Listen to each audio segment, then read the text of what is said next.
지난 6월 15일 스포츠 팬이라면 깜짝 놀랄 만한 소식이 있었죠. 쿠팡플레이에서 스포츠 경기 전용 요금제인 스포츠 패스를 출시한 건데요. 2025-2026 시즌부터 중계하는 프리미어리그 등 주요 축구리그 경기는 물론 NBA, NFL, F1까지 다양한 경기를 볼 수 있고요. 주요 경기 4K 화질 제공, 생중계 채팅, 멀티뷰, 다시 보기 기능뿐만 아니라 쿠팡플레이 시리즈 티켓 선예매 같은 스포츠 패스 전용 혜택도 준다고 해요. 스포츠 팬들이라면 모두 좋아할 만한 서비스인 것 같은데 의외로 이용자들의 반응은 갈리고 있습니다.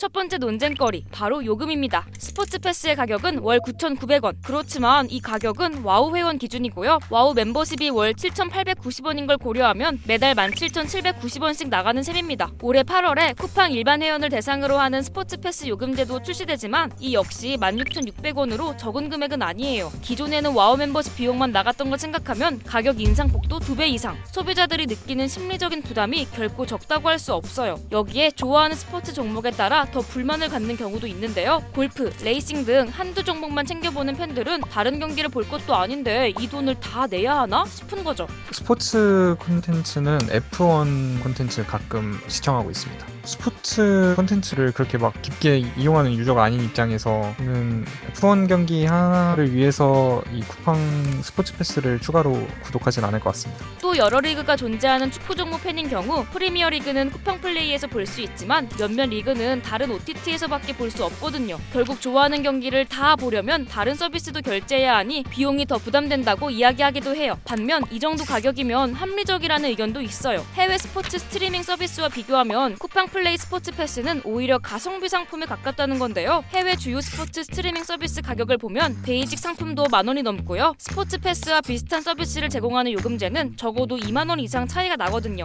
축구 리그 4개랑 거기에 더해서 뭐 NBA랑 NFL이랑 F1까지 다 볼 수 있다는 거 생각하면은 이것도 그냥 딱 적당하다는 생각입니다. 두 번째 논쟁거리는 독점 문제예요. 쿠팡 플레이는 올해 하반기부터 프리미어리그, NBA 등 인기 스포츠 경기를 국내 독점 중계한다고 발표했는데요. 안 그래도 갖고 있는 중계권이 많았는데 공격적인 콘텐츠 유치까지 더해져서 몇몇 종목을 제외한 대부분의 스포츠 경기를 쿠팡 플레이를 통해서만 볼 수 있게 됐어요. 쿠팡 플레이의 이런 행보가 결국에는 가격 인상으로 이어질 거란 우려도 있었는데요. 이번 스포츠 패스 출시로 우려가 현실화됐다는 얘기가 나와요. 계속해서 중계권을 독점하는 방식의 경쟁이 나중에 점점 소비자에게 가격 인상으로 전가될 확률들은 있기 때문에 단기적으로만 볼 수 있는 부분들은 아니라고 생각을 하고요. 그리고 독점 때문에 서비스 가격이 오르면 돈 없는 사람들은 스포츠를 보기가 점점 어려워질 거라는 우려도 나오는데요. 작년 실시된 한국언론진흥재단의 조사 결과를 보면 스포츠 스트리밍 유료화가 정보 불평등을 초래한다는 것에 85.1%, 저소득층이나 경제적 어려움 경험 계층의 스포츠 서비스 이용이 어렵다는 것에 94.1%의 응답자가 동의했어요. 스포츠 콘텐츠의 유료화 및 가격 인상이 시청자의 불이익으로 돌아올 거란 걱정이 이미 사회 전반에 퍼져 있는 거죠. 그러면 독점 못하게 잘 막으면 되는 거 아니야? 라고 하기에는 현실적인 문제가 있습니다. 중계권이 비싸도 너무 비싸서 이걸 살 수 있는 방송사나 기업이 별로 없단 거예요. 이번에 쿠팡이 계약한 프리미어리그만 해도 중계권이 연간 약 700억 원. 실제로 이전까지 프리미어리그 중계권을 갖고 있던 스포티비의 경우 2021년부터 완전 자본 잠식 단계에 들어간 상태예요. 구독료만으로는 중계권료를 감당하기 어렵단 거죠. 반대로 여러 계열사가 함께 묶여있는 쿠팡 플레이가 스포츠에 공을 들일 수 있는 건 쿠팡 플레이 이용자가 증가할수록 쿠팡 자체를 이용하는 사람도 늘기 때문입니다. 당장은 비용이 많이 들지만 소비자가 쿠팡에 익숙해지게 하는 전략인 거예요. 드라마 같은 경우에 리미티드 시리즈를 보고 나면 구독을 끊을 요인이 생기는 거죠. 근데 스포츠 콘텐츠 같은 경우는 시즌의 기간이 굉장히 길고 다른 곳에서 이 콘텐츠를 볼 수 있는 기회가 굉장히 적기 때문에 멤버십을 유지해야 될 이유들이 여러 가지가 생기고 그러면 쿠팡 전체에 대한 인지도도 높이면서 계속 서비스 자체도 안정적으로 굴러갈 수 있게 되는 거죠. 스포츠의 가치가 점점 더 높아지는 세계적인 흐름 속 쿠팡 생태계를 만들기 위해 스포츠 콘텐츠를 공격적으로 유치하고 있는 쿠팡. 스포츠 패스의 등장으로 국내 스포츠 스트리밍 업계에는 어떤 변화가 생길까요? 여러분의 생각을 댓글로 남겨주세요.